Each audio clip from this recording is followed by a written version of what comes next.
Om Swastiastu, perkenalkan nama saya Dinyoman Rini Permatasari dengan NIM 2014101014.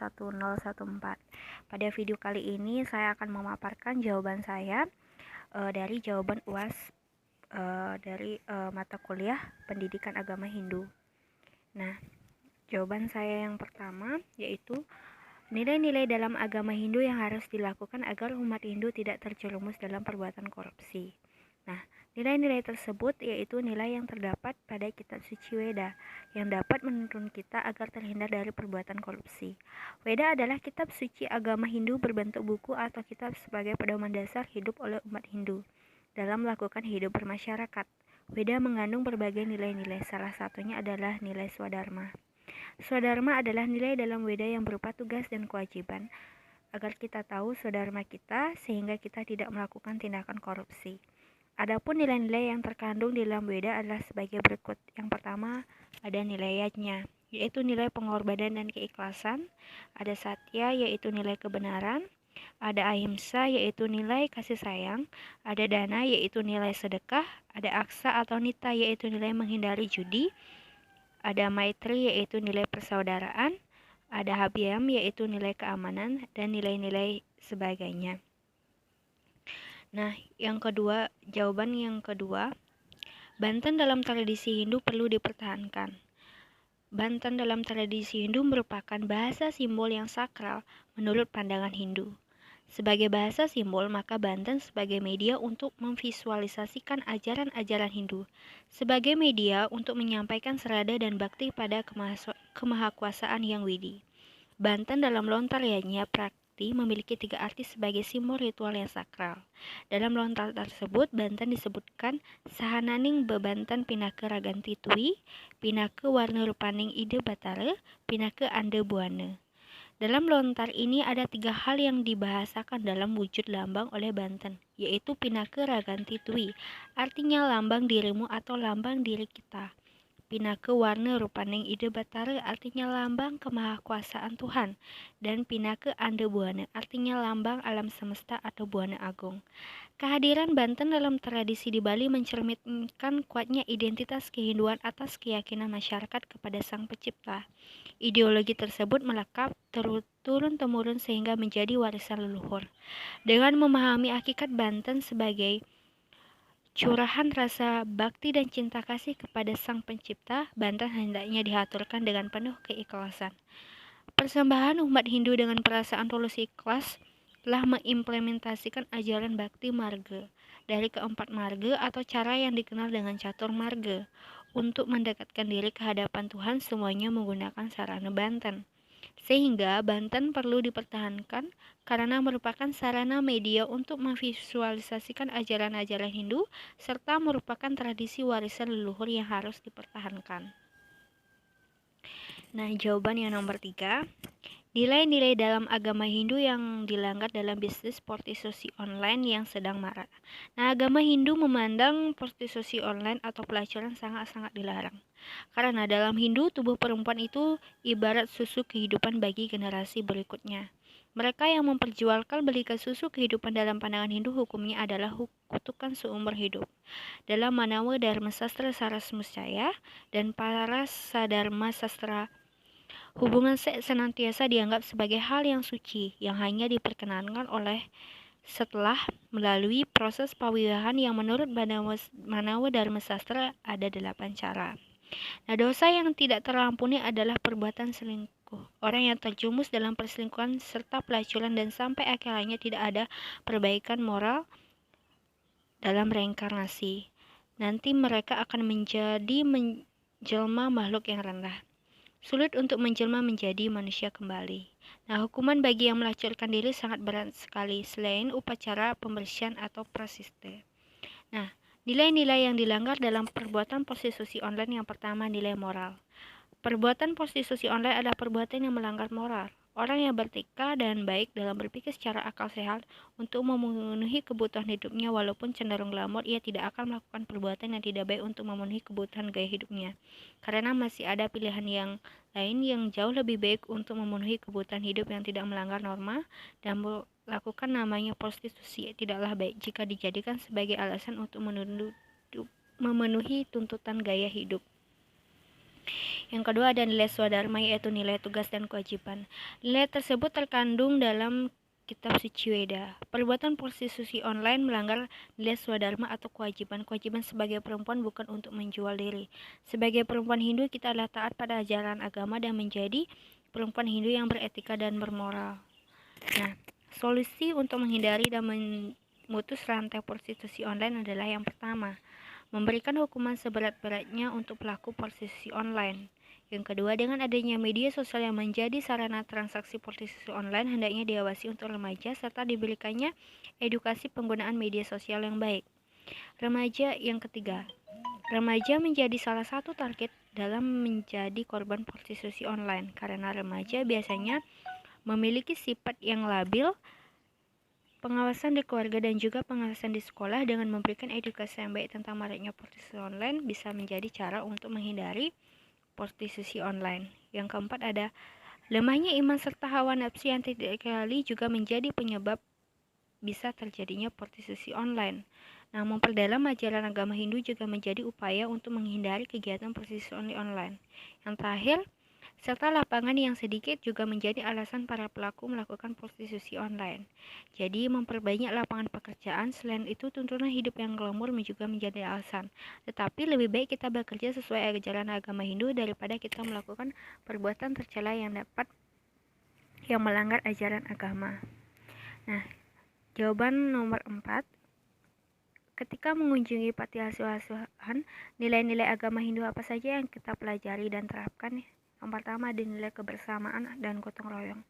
Nah, ketika saya ke panti asuhan, saya melihat banyak anak-anak yang bekerja sama bergotong royong untuk melakukan pekerjaan seperti membersihkan lapangan atau hal sebagainya.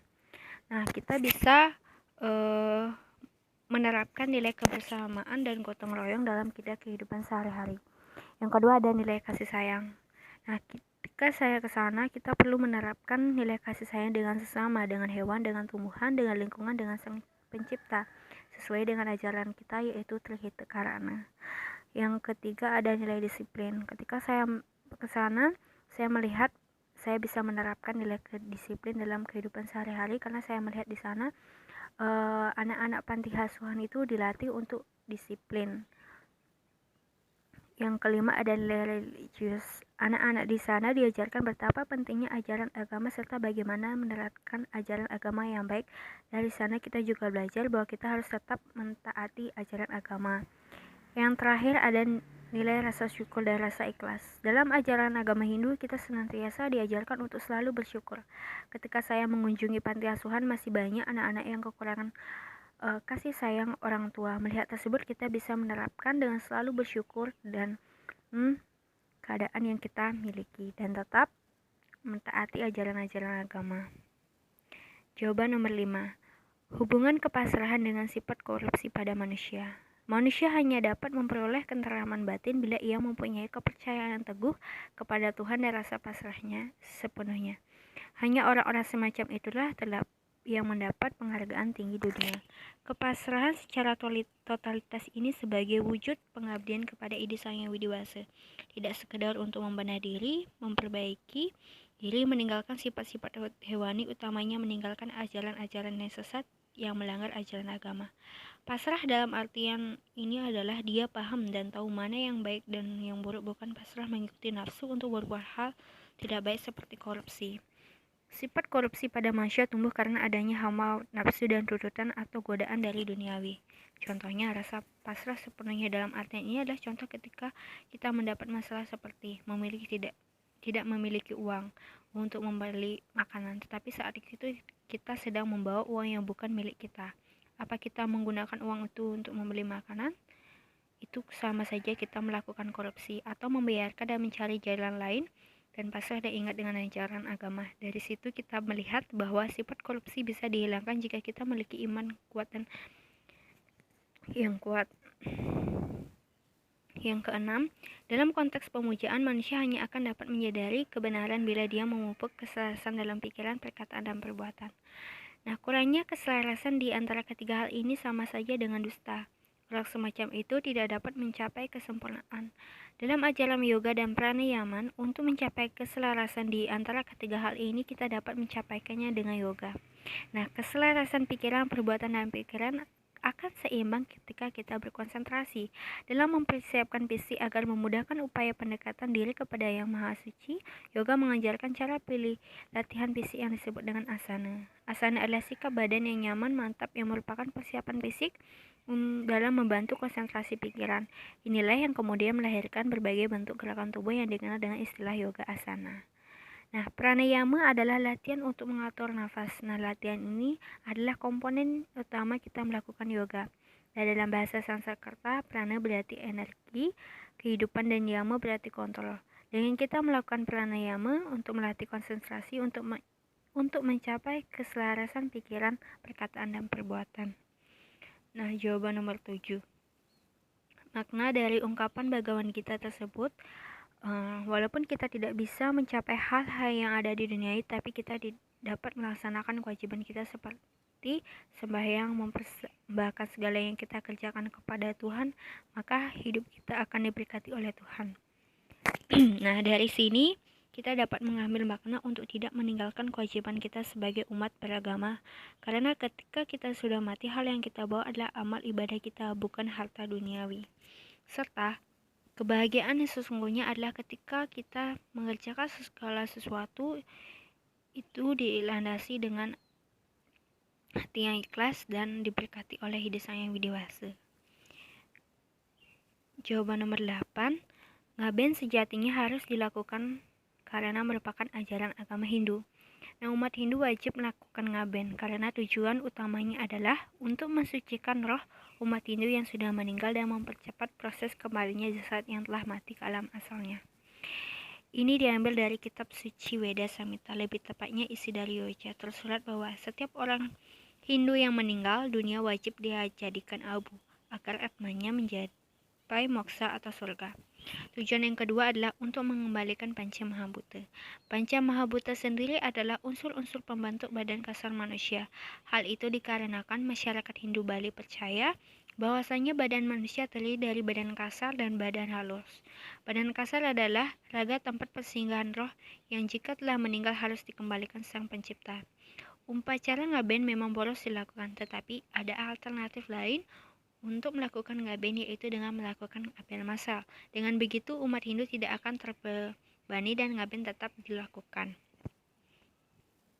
Jawaban nomor 9. Secara realita memang seperti itu, karena kebanyakan berpikir lebih baik menyumbang upacara yajna seperti ngantar linggih dengan biaya besar, sedangkan untuk menyumbang beasiswa untuk anak miskin kerap ogah-ogahan. Nah, dari sana kita bisa melihat terjadi kesenjangan penerapan ajaran Trihita Karana. Pendapat saya, kita bisa melakukan kedua-duanya tanpa menghilangkan esensi dari untuk apa kita menyumbangkan sesuatu, entah itu untuk upacara melakukan yajna atau menyumbangkan untuk beasiswa anak miskin. Dari sini kita belajar untuk lebih menyeimbangkan apa yang kita perbuat. Percuma kita menyumbang salah satu tetapi menimbulkan senjangan. Sejatinya, menyumbang adalah memberikan bantuan tanpa imbalan. Ketika kita memberi sesuatu, kita tidak perlu mengharapkan imbalan. Nah, jawaban terakhir yaitu jawaban nomor 10. Yatra Yogeswara Krishna Yatra Patro Dana Dana Trasityo Byujil Dana Dine Matramam. Artinya, di mana ada Krishna penguasa yoga dan Arjuna yang bersenjata busur prakasa, di sana ada kesejahteraan, kejayaan, kemuliaan, dan moral yang langgeng. Dikutip dari Bhagavad Gita 18 halaman 78. Berikut berikan contoh bentuk pelaksanaan dari kutipan tersebut dalam kehidupan sehari-hari. Yang pertama, ketika kita mampu menyeimbangkan perbuatan, pikiran, dan moral, yaitu dengan sembahyang dengan tepat waktu, melakukan kewajiban kita sesuai dengan ajaran agama, menghindari perbuatan-perbuatan yang melanggar ajaran agama, mengamalkan ajaran agama Hindu. Yang terakhir, mengamalkan ajaran Trihita Karana, yaitu menjaga hubungan dengan manusia, dengan sesama, dengan tumbuhan, lingkungan, dan hewan, dan menjaga hubungan dengan ide Sang Yang Widiwasa. Nah, sekian dari pemaparan jawaban saya terkait UAS mata kuliah pendidikan agama Hindu. Apabila terjadi salah kata dalam pengucapan saya, baik disengaja maupun tidak disengaja, saya mohon maaf. Sekian saya tutup dengan para mesanti. Om Santi Santi Santi Om.